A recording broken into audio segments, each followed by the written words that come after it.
Teacher John, I heard you also watch Nezha too. What are our thoughts? In the movie, Nezha 2 became a massive hit not because of its plot, dialogue, or production quality, but because it reveals the fundamental rules of society. What does that mean?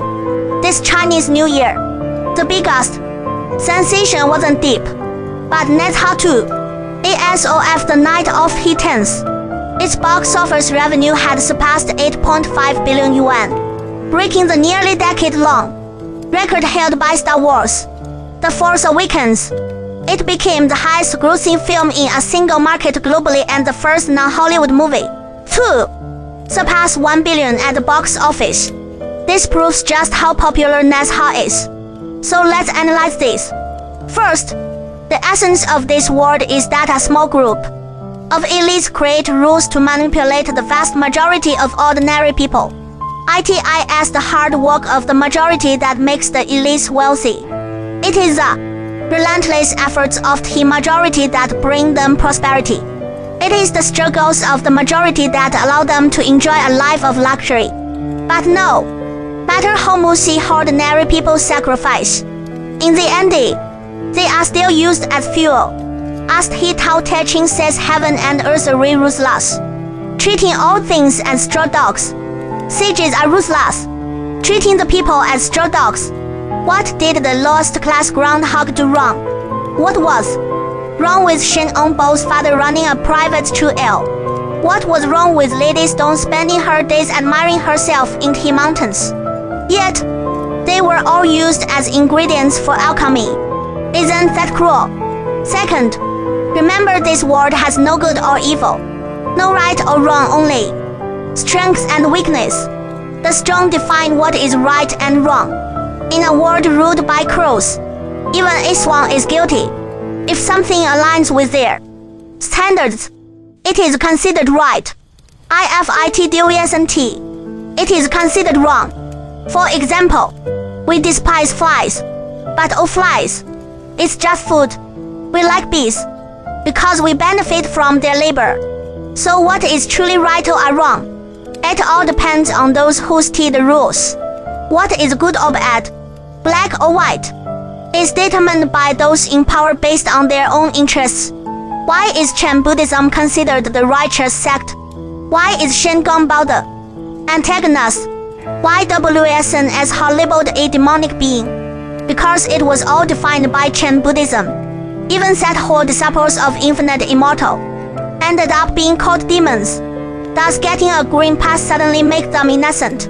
That is the standard of Chen Buddhism. It holds the key to the path of ascension.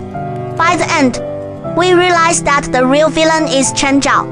Third, morality is meant for the lower class. For the upper class, morality is just a tool. They use it as a facade, while the common people take it seriously. What defines a good person or a bad person? Sometimes, those who appear too bad aren't truly evil. The real villains are the ones behind them. A petty villain isn't the most terrifying a hypocrite is. Take the massacre of Chen Tenpa's people suspected Shen Ongbao, the Dragon Clan, even demons. But no one suspected Infinite Immortal. Yet he was the true mastermind. It's like we find that Qin Hui was not the real culprit. This mythological retelling is quite different from what we've seen before. Shen Gongbao has a famous quote: the prejudice in people's hearts is like a mountain. No matter how hard you try, you can never move it. The most painful thing in this world is seeing the true face of an evil person while others still regard them as good and accuse you of being wrong. Remember, outsiders only see glamorous surface, but only those close to someone know who they really are. When Shen Gongbao died, why was he immediately certain that Infinite Immortal was behind it? Because he had done countless dirty and exhausting tasks for him.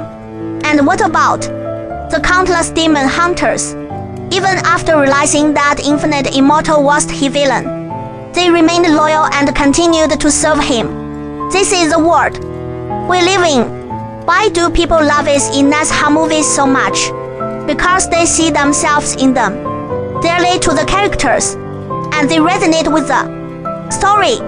Some see themselves as Nezha. Some see themselves as Bao. Some see themselves as the demon hunters. But in reality, most people are just a ragged, starving groundhog as used as fuel for alchemy. Yet, that's not the most important part. What is? As Nezha says in the movie, my fate is mine, not heaven is. Whether I am a demon or an immortal, I decide. This world operates on the law of the jungle survival of the fittest favoritism toward Tage Eric, and no real sense of justice. The so-called rules are just what the strong impose on the weak.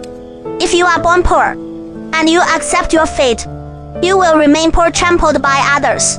But if you refuse to accept it, then you must fight and strive for yourself. Yet, you will soon realize how difficult that journey is. So remember, the game isn't over yet. You and I are not just cattle or sheep, but dark horse is. And if the game is already set, then do everything you can to rewrite the rules.